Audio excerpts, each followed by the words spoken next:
capítulo 10, né, de Hebreus. Qual que é? Capítulo 10 de Hebreus. Página 1425 na Escuta. Na verdade, é para dar continuidade. Que estava antes. Para dar continuidade ao 9, que a gente preguei domingo passado, hein, sobre as alianças, sobre a lei. Que a gente não, mas que eles tinham, o povo de Deus tinha antes do sacrifício de Jesus, hein? Sim. Na verdade, a gente estava conversando sobre isso hoje de manhã. A verdadeira Páscoa para a gente é a ressurreição, é ressuscitar a gente com Cristo. Hein? É a cada vez que a gente toma essa ceia, que Cristo nos mandou de tomar, de lembrar, em razão da nova aliança que ele fez através do sangue dele. Hein? Isso é nossa Páscoa. É a gente ter a consciência, a cada vez que a gente toma a ceia, que é o sangue de Jesus que nos limpa, que é nosso testamento aqui, puro, que nos dá esse acesso agora ao reino, né? Através do sangue, através da ressurreição depois. Então, vamos começar a leitura. Então, é capítulo 10, versículo 1 de Hebreus. A lei constitui apenas uma sombra, um vislumbre das coisas boas a vir. Não as coisas boas em si mesmas. Os sacrifícios são repetidos todos os anos, mas nunca puderam purificar inteiramente aqueles que vêm adorar. A lei, ele está falando aqui, a gente já que Paulo em Hebreus, ele está falando que a lei era uma sombra, era um premisso do sacrifício de Jesus, né? De Jesus. Porque a lei ela foi dada para as pessoas poderem se purificar de uma certa forma, hein? Porque antes da lei, antes de Moisés receber a lei, no tempo de Abraão, não tinha lei, e as pessoas faziam um pouquinho o que queriam. E ninguém era salvo também, né? Porque eles não tinham parâmetros. Por causa do Adão, que tinha desobedecido, o Senhor ele pensou numa coisa maravilhosa, que o homem seria obediente. Só que, infelizmente, ele não foi. Então, ele teve que dar a lei para a gente ter coisas para se apegar. A gente pode fazer isso, não pode fazer aquilo. Né? A gente, seguindo isso, a gente podia, quando não seguia, a gente não, mas aquele povo de Deus, os judeus, podiam sacrificar coisas, sacrificadores, eleitos pelo Senhor. Né? Eles tinham o direito, como acontece em algumas religiões ainda hoje, a autoridade de sacrificar e falar através desse sacrifício teria uma purificação, porque tinha sangue que era derramado. Mas tinha purificação, não tinha salvação. É muito importante fazer a diferença. Ninguém era salvo assim, por causa de um sacrifício. As pessoas podiam ser salvas por respeitar toda a lei, mas não porque tinha desrespeitado e alguém sacrificou. Isso não salvava, purificava, mas não inteiramente, como a gente vê aqui. Era um vislumbre das coisas boas a vir, que era o sacrifício de Jesus, mas não as coisas boas em si mesmo, não era Jesus. Os sacrifícios são repetidos todos os anos, mas nunca puderam purificar inteiramente aqueles que vinham para adorar. Se tivesse esse poder, já não precisariam existir. Não é? Se o sacrifício naquela época podia purificar, então por que teria que fazer de novo o outro ano? Já estava purificado mesmo. Pronto, acabou. Mas não é.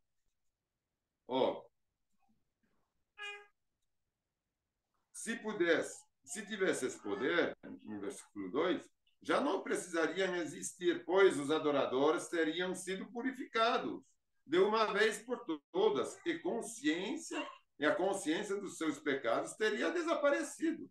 Ninguém estaria achando, acreditando, não, eu estou pecando. Não, porque já foi purificado. Então não precisava levar mais pombas, ou sei lá o que, para sacrificar. Em vez disso, esses sacrifícios os lembravam dos pecados todos os anos, pois é impossível que o sangue de touros, de bode, de pomba, de qualquer animal remova pecados. Por isso, quando Cristo veio ao mundo, disse: não quiseste sacrifícios nem ofertas. Quando ele fala vem ao mundo, só uma esclarecer, não é quando ele nasceu, é quando ele veio para nos salvar. Não quiseste sacrifícios nem ofertas, contudo me deste um corpo para oferecer. Me deste um corpo para oferecer. Cristo, não te agradaste de holocaustos, de sacrifício de animais, nem de outras ofertas pelo pecado. Então eu disse: aqui estou para fazer a tua vontade, ó Deus, como está escrito a meu respeito no livro. Vamos ler, porque está muito mais completo no Salmo 40, nos versículos 6 a 10. A gente vai ler onde está escrito isso. No Salmo 40, página 645.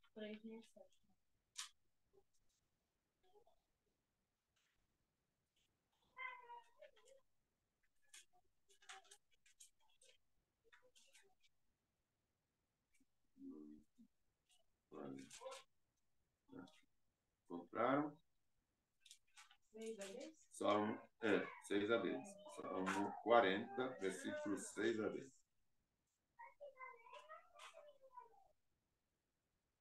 Isso fala bem da Páscoa. Né? Não tens prazeres em ofertas nem em sacrifício. Agora que me fizeste ouvir, eu compreendo. Isso é a nossa comunhão com a gente. A gente pode se colocar no lugar de quem ele fala que é Jesus, mas a gente só pode se colocar no lugar, hein? Não tens prazeres em oferta em sacrifício. Para que eu vou fazer oferta ou sacrifício? Eu não tenho prazer nisso. Agora que me fizeste ouvir a mim, eu compreendo. Agora que eu tenho uma comunhão contigo, através do Espírito Santo, eu entendo. Tu não exiges holocaustos, nem ofertas pelo pecado. O meu pecado não vai ser apagado através de ofertas e nem de holocaustos. Então eu disse, a gente, aqui estou, é nosso arrependimento. Quando a gente fala, aqui estou, eu estou me apresentando, estou me arrependendo.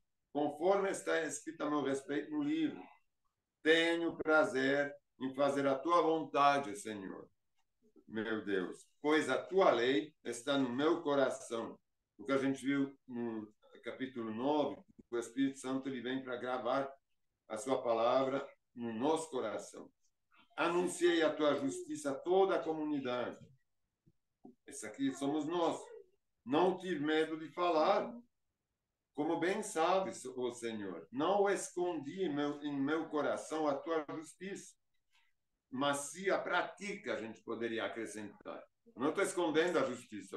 Ela é pública, porque todo mundo vê que eu praticar a palavra de Deus. Proclamei a toda a comunidade o teu amor e a tua verdade. Então é isso que nós fazemos, né? Quando a gente está com Deus, a gente exterioriza, a gente fala que Deus é maravilhoso, Deus é fantástico, Ele muda a vida, Ele nos transforma, Ele nos dá paz. A gente não fala, Ele me deu tudo, Ele me deu carro, ninguém fala isso, hein? Alguns falam. Mas daqui não. Quem lê a palavra não fala isso, não é?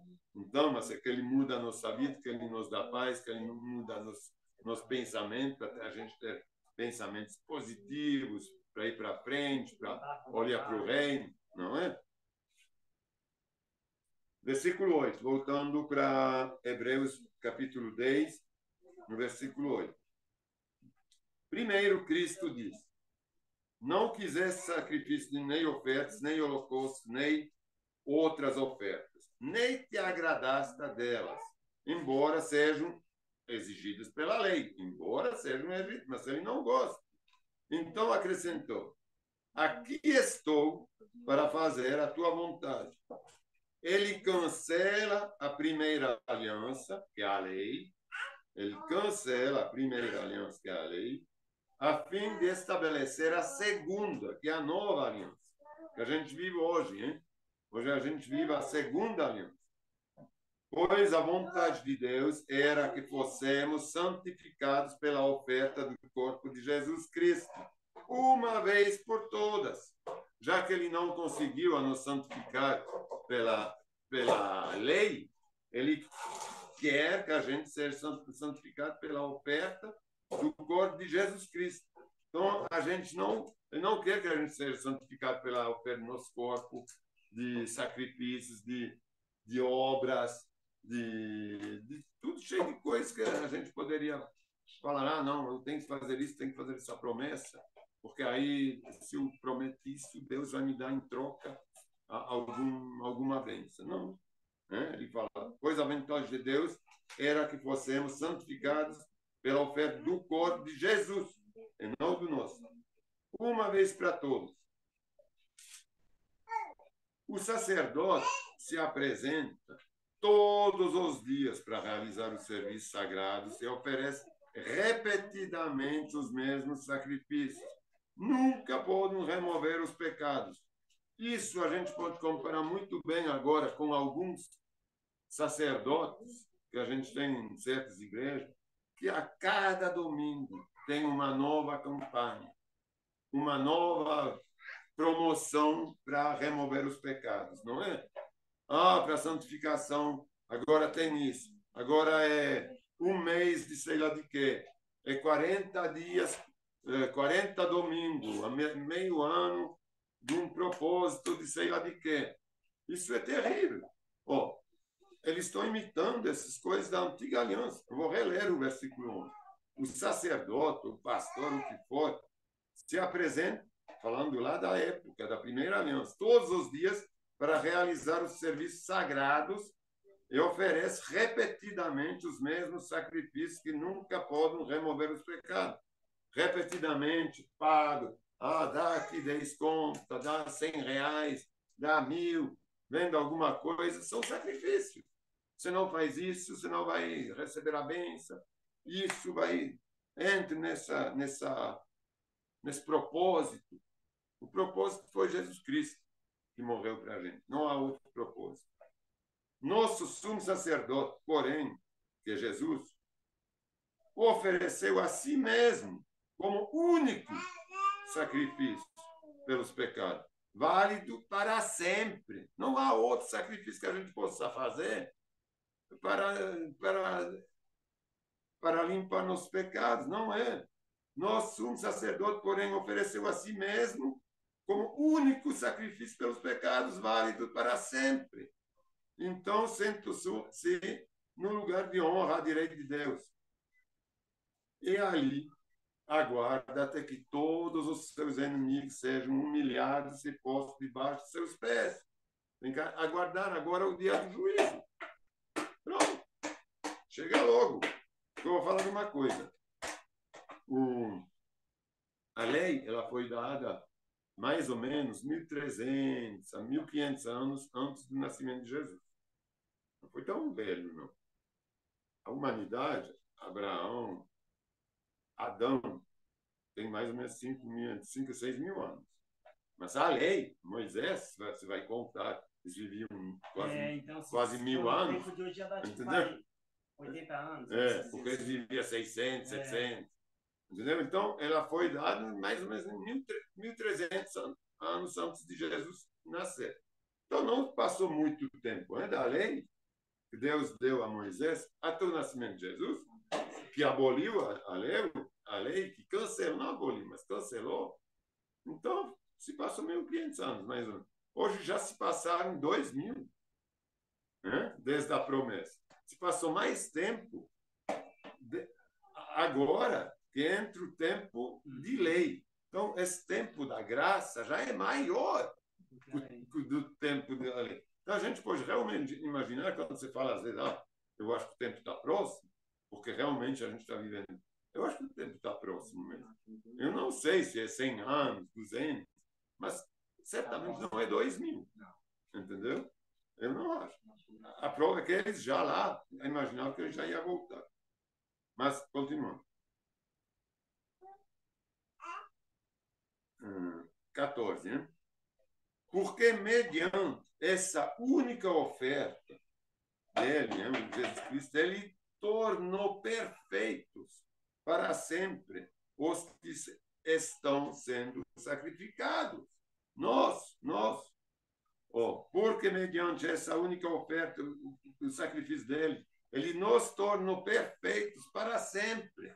Os que estão sendo sacrificados, ele não foi sacrificado com Jesus, ele não está renascendo agora com ele, ele não matou, não sacrificou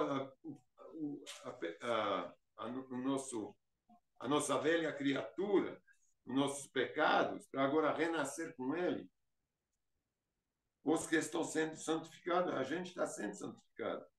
E o Espírito Santo também testemunha que isso é verdade, pois diz: esta é a nova aliança que farei com o meu povo. Depois daqueles dias, que a gente leu isso em Jeremias, né? No domingo passado. Depois daqueles dias, que são aqueles dias do sacrifício do Senhor, disse o Senhor: porei minhas leis em seu coração. Depois que ele foi crucificado, ele porá as leis em nosso coração. Porque através do Espírito Santo é que vem morando no nosso coração. E as escreverei em sua mente. A gente vai ter a mente de Cristo através disso. E acrescento: e nunca me lembrarei dos seus pecados e dos seus atos de desobediência. Quando ele fala, e nunca me lembrarei dos seus pecados, é porque não, uma vez que se sacrificou, que a gente se rendeu a ele, não precisa mais recomeçar o sacrifício, não precisa mais falar, agora de novo, fazer um novo propósito, um novo sei lá o quê, nunca basta. Não, foi uma vez para sempre. Nunca mais me lembrarei dos seus pecados e dos seus atos de desobediência. A gente é nova criatura, nova criação. Onde os pecados foram perdoados, já não há necessidade de oferecer mais sacrifício. Para que eu vou oferecer sacrifício se eu vou ser perdoado? Para quê? Para ter um perdão maior? Não faz cabimento, hein? Ou eu fui perdoado ou não. Portanto, irmãos, por causa do sangue de Jesus, podemos entrar com toda a confiança no lugar santíssimo. Nós estamos no paraíso já, hein? Entre aspas. A gente já está na glória. Só no nosso corpo que está aqui, mas nossa alma já foi salva. Nós já fomos perdoados. Por sua morte, Jesus abriu o caminho novo e vivo através da cortina que leva ao lugar santíssimo. Esse lugar santíssimo para a gente é o reino de Deus. Para os judeus era o lugar santíssimo atrás do véu que se rachou, hein? É por isso que ele fala que ele abriu o caminho para o lugar, para a santidade, para a glória. E uma vez que temos um sumo sacerdote que governa sobre a casa de Deus, somos nós, entremos no coração sincero e plena confiança, pois nossa consciência culpada foi purificada e nosso corpo lavado com água pura, do batismo. Todos nós aqui somos batizados, ou quase todos. A gente foi purificado, nosso corpo lavado com água pura. A gente foi purificado pelo sangue de Jesus, pela nova aliança, é ainda lavado com água pura. Apeguemos-nos firmemente, sem vacilar, à esperança que professamos, que a gente fala, porque Deus é fiel para cumprir a sua promessa. Pensemos em como motivar uns aos outros na prática do amor e das boas obras. E não deixemos de nos reunir.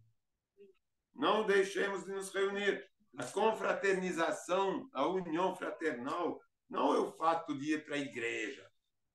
As pessoas, tem que ir para a igreja, tem que... Não, o fato de nos reunir, que a gente tem esse amor. A gente não tem que a gente tem que demonstrar esse amor que Jesus teve para nós, entre nós, que professamos, e não deixemos de nos reunir como fazem alguns, mas já encorajemos nós mutuamente, sobretudo agora que o dia está próximo, está mesmo. Se continuarmos a pecar deliberadamente, depois de ter recebido o conhecimento da verdade, já não há sacrifício que cubra esses pecados. A gente viu no capítulo 9 que eles pecavam por ignorância, certo? Então podia se deixar purificar através de sacrifício, porque pecava por ignorância. Mas agora, uma vez que a gente recebeu o Espírito Santo, a gente não é mais ignorante. A gente peca deliberadamente, não por ignorância. Depois de ter recebido o conhecimento da verdade, já não há sacrifício que cubra esses pecados. Há somente a assustadora expectativa do julgamento, do juízo e do fogo intenso que consumirá os inimigos. Isso eu queria fazer, abrir uma parênteses. A gente já conversou, às vezes, eu acredito, sobre a blasfêmia contra o Espírito Santo. Né? Que é o único pecado que não é perdoado. É quando a gente fala, menospreza, hein, o Espírito Santo. É isso, eu acho que isso se encaixa muito bem dentro do... Porque quem recebeu o Espírito Santo peca deliberadamente. Uma coisa é saber que a gente vai... Eu sei que eu não tenho que fazer, eu vou fazer. É como um que falou agora, eu não quero ir para o céu, eu quero ficar na terra. Coitado. Né? Mas é terrível isso. É deliberadamente. Não é? Então, quem não quer é recusar o sacrifício de Jesus. Isso até Jesus tinha falado, você pode até falar mal de mim, mas não do Espírito Santo. Porque o Espírito Santo é quem, uma vez que eu for embora, é quem vai morar com você e vai lhes dar essa salvação. Eu vou continuar. Há somente a assustadora expectativa do julgamento e o fogo intenso que consumirá os inimigos. Versículo 28. Pois quem se recusava a obedecer à lei de Moisés era morto, sem misericórdia, com base no depoimento de 2 ou 3 testemunhos. Era morto aqui na terra. Imagina quão maior será o castigo para quem insultou o Filho de Deus, tratou como comum e profanou o sangue da aliança, que o santificou e menosprezou o Espírito Santo, que concede a graça. Ele falou, eu vou, mas eu envio o meu Espírito Santo. Vou reler esse versículo 29. Imagina qual maior será o castigo para quem insultou o Filho de Deus, tratou como comum, como qualquer um, Jesus, e profanou o sangue da aliança. Não, esse aqui não foi nada, não. Como a gente viu esses dias, ladrão, sei lá o quê, crucificado. É terrível. Quem fala isso não sabe o julgamento que cai em cima da cabeça deles. Quando imagine quão maior será o castigo para quem insultou o Filho de Deus, tratou como comum e profano o sangue da aliança, que o santificou e menosprezou o Espírito Santo que concede a graça. Pois conhecemos aquele que diz, a vingança cabe a mim, e eu lhe darei o que merece. Terrível isso, hein? Vai acontecer assim. Esses dias, como esse capítulo cai maravilhosamente bem, né? Porque essa semana a gente viu tanta coisa assim na internet, hein? Sobre Jesus, sobre como ele foi tratado, como a falta de temor, de respeito. Isso está tudo escrito. Não é nada. O Senhor julgará o seu povo. Isso está em Deuteronômio, não vou ler, mas está em Deuteronômio, em Mateus 12, 31, né? Quando ele fala: a vingança cabe a mim, eu lhes darei o que mereço. Está lá em Mateus 12, versículo 31. O Senhor julgará seu povo em Deuteronômio. Que coisa terrível é cair nas mãos do Deus vivo. Parece que Deus, para certas pessoas, é só uma imagem, ou só uma representação. Né? Não tem consequência. Lembrem-se dos primeiros dias, quando foram iluminados, e de como permaneceram firmes, apesar de muita luta e sofrimento, que a gente está falando antes do culto.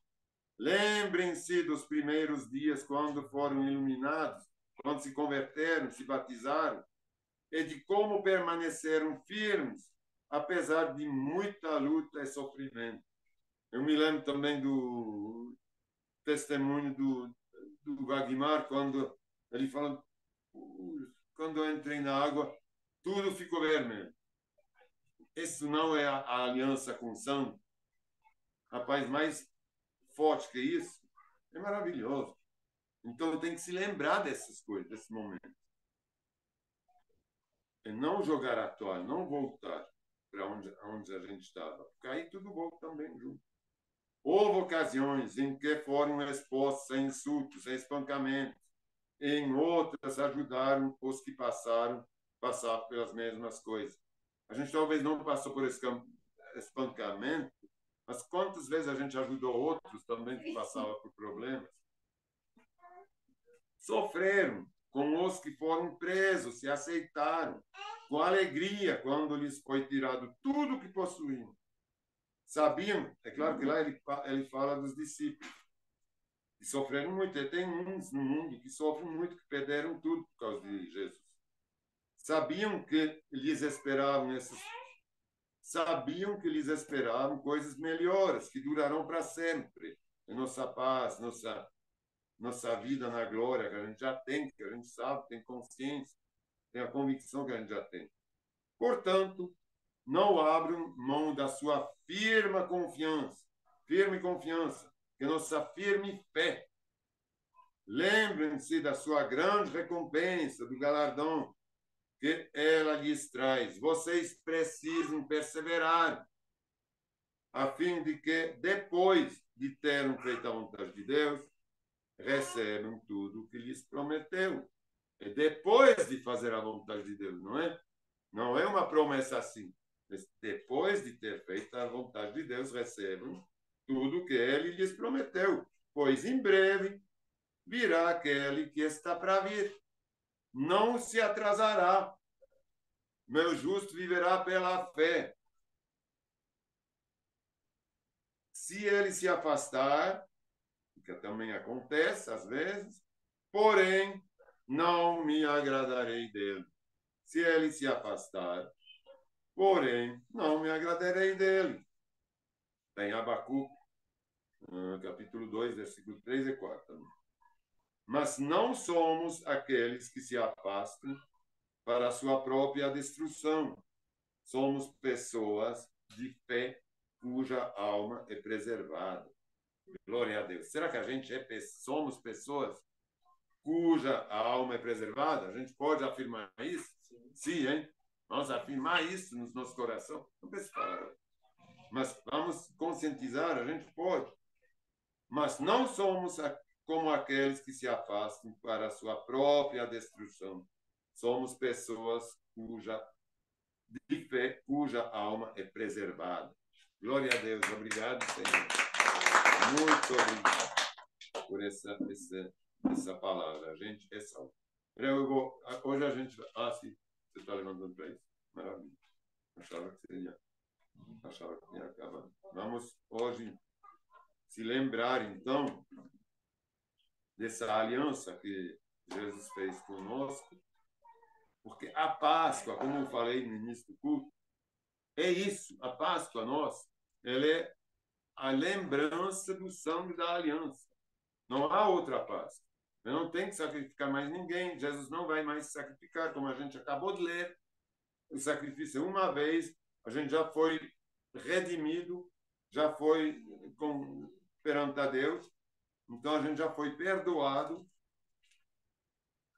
A gente só não tem que recomeçar, só não tem que se afastar, como a gente acabou de ler. Não vamos nos afastar.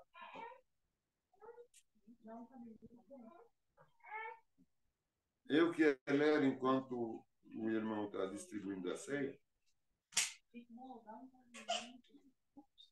Eu quero ler em Coríntios, capítulo 11, versículo 27. Assim, quem, com do pão ou bebe do cálice do Senhor indignamente, é culpado de pecar contra o corpo e o sangue do Senhor. É culpado de pecar. Eu vou reler. Assim, quem come do pão ou bebe do cálice do Senhor, indignamente é culpado de pecar contra o corpo e o sangue do Senhor. Portanto, examinem-se antes de comer do pão e beber do cálice. Pois se comem do pão ou bebem do cálice sem honrar o corpo de Cristo, comem e bebem julgamento com si mesmo. Por isso, muitos de vocês estão fracos e doentes.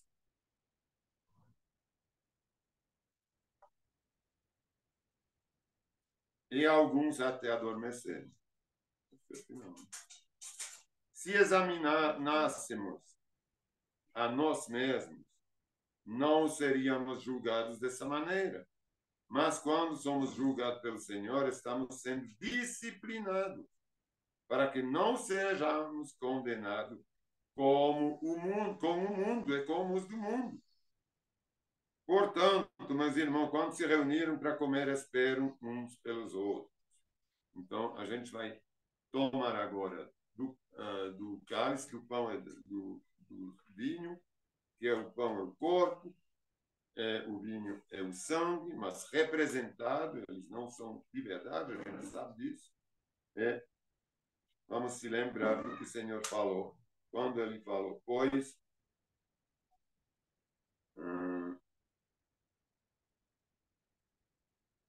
no versículo 23, pois eu lhe transmito aquilo que recebi do Senhor. Na noite em que o Senhor Jesus foi traído, ele tomou o pão, agradeceu a Deus, partiu-o e disse: Este é meu corpo, que entrega por vocês. Façam isto em memória de mim. Então, Senhor, a gente quer se lembrar que esse pão ele representa o teu corpo. O teu corpo foi ele, único corpo, uma vez só. Foi o teu corpo que foi oferecido em sacrifício, não esse pão. Mas esse pão é para lembrar desse sacrifício, que foi único, mas que a gente há de lembrar até a gente estar na glória junto contigo de verdade. Porque a gente, por enquanto, só está na glória pela promessa. Mas logo, logo a gente estará na glória contigo. A gente quer se lembrar desse sacrifício, dessa Páscoa, essa última Páscoa que o Senhor celebrou, junto com os teus discípulos, os apóstolos. E a gente se lembra agora dessa aliança que você fez com a gente. E a gente se lembra desse corpo que sofreu pela gente, pelos nossos pecados, pelas nossas enfermidades, que você se encarregou. Esse corpo ele sofreu porque se encarregou de todos os pecados nossos, de todos os sofrimentos nossos, todas as doenças nossas. E podem comer agora em lembrança esse sacrifício.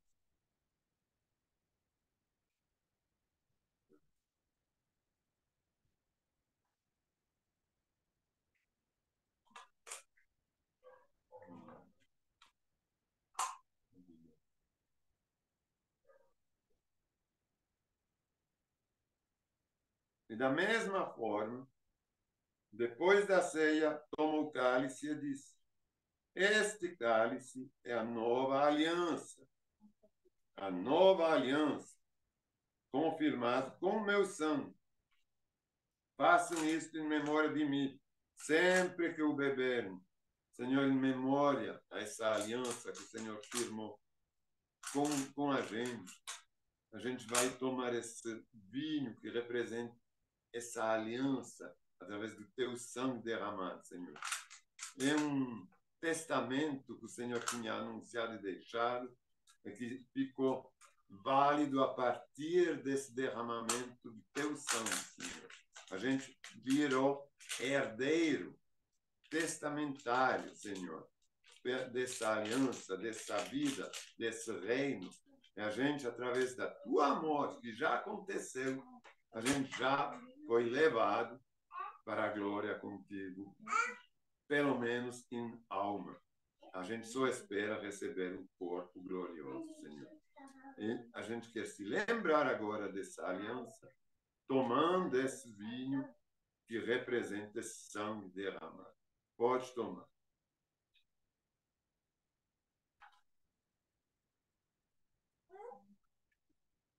Oh, Senhor, muito obrigado. Muito obrigado, Senhor, por essa lembrança que a gente pode ter dessa última Páscoa. O Senhor passou, Senhor, onde o Senhor se sacrificou no lugar do Cordeiro, Senhor. Foi sacrificado. E hoje a gente está celebrando essa data, mas para nos lembrar de quão grande foi a tua humilhação, de quão grande, Senhor, você foi assim açoitado, você sofreu pela gente, pelos nossos pecados, de quão grande é a tua graça que a gente recebe, Senhor, pelo perdão dos nossos pecados, pela cura de todas as enfermidades e doenças, essa cura que vai ser definitiva também, quando a gente poderá deixar esse corpo que é perecível, esse corpo que é corruptível, para ser trocado por um corpo de glória, se for que a gente é vivo, ainda quando o Senhor vem, se não, a gente já poderá desfrutar